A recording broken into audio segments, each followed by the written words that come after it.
ನೋಡಿ ಇವರೇ, ಅದನ್ನು ಕೂಡ ನಾವು ಬೆಂಬಲಿಸ್ತೀವಿ ಅಂತಲೇ ಹೇಳಿದೀವಲ್ಲ. ಫಸ್ಟ್ ನಮ್ಮ ಹತ್ರ ಮಾತಾಡಲಿ. ಆಲ್ ಪಾರ್ಟಿ ಮೀಟಿಂಗ್ಗಳು 2 ಸರಿ ಕರೆದ್ರು, ಯಾಕೆ ಅಟೆಂಡ್ ಆಗಿಲ್ಲ?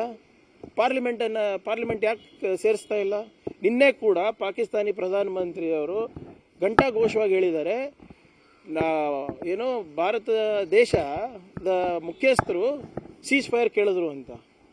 ಪಾರ್ಲಿಮೆಂಟ್ನಲ್ಲಿ ಘೋಷಣೆ ಮಾಡ್ತಾರೆ, ನಾವು ಜಯಬೇರಿ ಗಳಿಸಿದ್ದೀವಿ ಅಂತ, ನಾವು ಗೆದ್ದಿದ್ದೀವಿ ಅಂತ ಹೇಳ್ತಾರೆ. ಪಾರ್ಲಿಮೆಂಟ್ ಕರೆದು ಹೇಳ್ರಿ, ಯಾಕೆ ಹೆದರಿಕೆ ಅಷ್ಟೊಂದು ಇವರಿಗೆ? ನಾವು ಈಗಲೂ ಹೇಳ್ತಾ ಇದ್ದೀವಲ್ಲ, we strongly stand behind our government, we stand behind our forces. ರಾಜಕೀಯ ಮಾಡಬಾರ್ದು ಇದು ಈ ವಿಷಯಕ್ಕೆ ಅಂತ ಹೇಳ್ಬಿಟ್ಟು ಈ ತಿರಂಗ ಯಾತ್ರೆ ಇದು ಬೋರ್ಡ್ ನೋಡಿದ್ದೀರಾ? ಮೋದಿಯವರು ಆರ್ಮ್ಡ್ ಫೋರ್ಸಸ್ ಯೂನಿಫಾರ್ಮ್ನಲ್ಲಿದ್ದಾರೆ. ಯಾರೇ ಮಾಡ್ತಾ ಇರೋದು ಪಾಲಿಟಿಕ್ಸ್ ಇದರಲ್ಲಿ? ಪಹಲ್ಗಾಮಿಗೆ ಹೋದ್ರ ಮೋದಿಯವರು? ಇನ್ನೂ ಹೋಗಿದ್ದಾರಾ? ನೋಡಿ, ಮೋದಿಯವರು ಎಲ್ಲೆಲ್ಲಿ ಅವರಿಗೆ ಕೆಟ್ಟ ಹೆಸರು ಬರ್ತದೆ ಅಲ್ಲಿ ಹೋಗೋದಿಲ್ಲ. ನೀವು 10 ವರ್ಷದ ಇತಿಹಾಸ ತೆಗೆದು ನೋಡಿ ಅವ್ರದ್ದು. ಮಣಿಪುರಿಗೆ ಹೋಗಿದ್ರೇನ್ರಿ? ಅಥವಾ ಸಂತಾಪನ ಹೇಳಿದ್ರ ಪಹಲ್ಗಾಮಲ್ಲಿ ಯಾರು ತೀರೋಗಿದ್ದಾರೆ?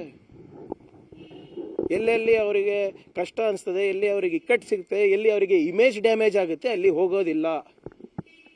ಇಲ್ಲಿವರೆಗೂ ಸಂತಾಪನ ಹೇಳಿದಾರ ಅವರಿಗೆ? ಯಾರಿಗಾನ? ಎಲ್ಲ ಬಿಟ್ಟು ಮೊನ್ನೆ ಆದಂಪುರಿಗೆ ಹೋಗಿದ್ದಾರೆ. What prevented him from going to Rajasthan ಇರ್ಬೋದು, ಪಂಜಾಬ್ ಇರ್ಬೋದು, ಆ ಗಡಿಗೆ ಹತ್ತಿರುವಂಥ ರಾಜ್ಯಗಳಿಗೆ ಹೋಗ್ಬೋದಾಗಿತ್ತಲ್ಲ. ಬರೀ NDA ಚೀಫ್ ಮಿನಿಸ್ಟರ್ಗಳಿಗೆ ಮಾತ್ರ ಬ್ರೀಫಿಂಗ್ ಅಂತೆ. ಅದೇನು? ಪಂಜಾಬ್ ಚೀಫ್ ಮಿನಿಸ್ಟರ್ ಯಾವ ಪಕ್ಷ? ಅಂದರೆ ಅವ್ರದ್ದು ಏನು ಜವಾಬ್ದಾರಿ ಇಲ್ವಾ? ಜಮ್ಮು ಕಾಶ್ಮೀರ್ ಚೀಫ್ ಮಿನಿಸ್ಟರ್ ಯಾವ ಪಕ್ಷ? ಹಿಮಾಚಲ್ ಪ್ರದೇಶದ ಯಾವ ಪಕ್ಷ? ಅಂದರೆ ಇವರಿಗೆ ನ್ಯಾಷನಲ್ ಸೆಕ್ಯೂರಿಟಿ ಇಂಪಾರ್ಟೆಂಟ್ ಅಲ್ಲ, ಪಾಲಿಟಿಕ್ಸ್ ಇಂಪಾರ್ಟೆಂಟ್ ಅಂತ ಅರ್ಥ ಆಯ್ತಲ್ಲ. ಇದಕ್ಕೆಲ್ಲ ಉತ್ತರ ಕೊಡಿ ಸ್ವಾಮಿ.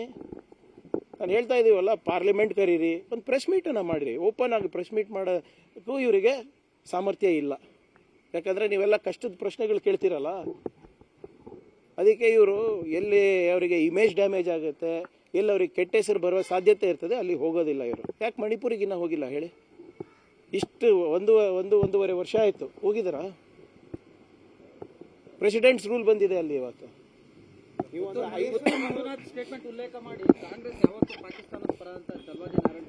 ರೀ, ಅವ್ರಿಗೇನಾದರೂ ಇತಿಹಾಸ ಗೊತ್ತಿದೆ ರೀ? ಆಮೇಲೆ ನಾನಂತೂ ಅವತ್ತೇ ಹೇಳಿದ್ದೀನಿ, ರಾಜೀನಾಮೆ ಕೊಟ್ಟು ಮಾತಾಡಲಿ ಏನಾದರೂ ನೈತಿಕತೆ ಇದ್ರೆ.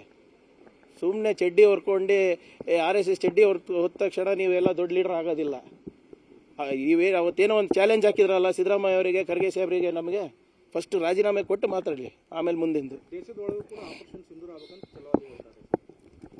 No comments.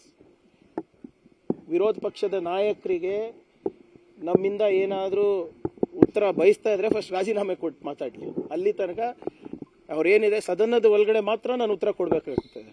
As A leader of opposition ಅವ್ರು ಏನಾದರೂ ಪ್ರಶ್ನೆ ಅಲ್ಲಿ ಕೇಳಿದ್ರೆ ಮಾತ್ರ ನಂದು ಉತ್ತರ. ಹಿಂಗೆ ಹೊರಗಡೆ ಕೇಳಿದ್ರೆ ಇಲ್ಲ. ಚಾಲೆಂಜ್ ಹಾಕಿದ್ರಲ್ಲ, ತೋರಿಸಿದೀವಲ್ಲ, ರಾಜೀನಾಮೆ ಕೊಟ್ರೇನ್ರಿ? ಆಮೇಲೆ ಏನು ಉಡಾಫೆ BJP ಅವ್ರು ಮಾತಾಡಿದ್ರು ಆಗಲ್ಲ. ನಮ್ಮ ಪ್ರಶ್ನೆ 4-5 ಪ್ರಶ್ನೆ ಕೇಳಿದೀವಲ್ಲ, ಅದಕ್ಕೆ ಉತ್ತರ ಕೊಡ್ಲಿ ಅವ್ರು ಫಸ್ಟ್.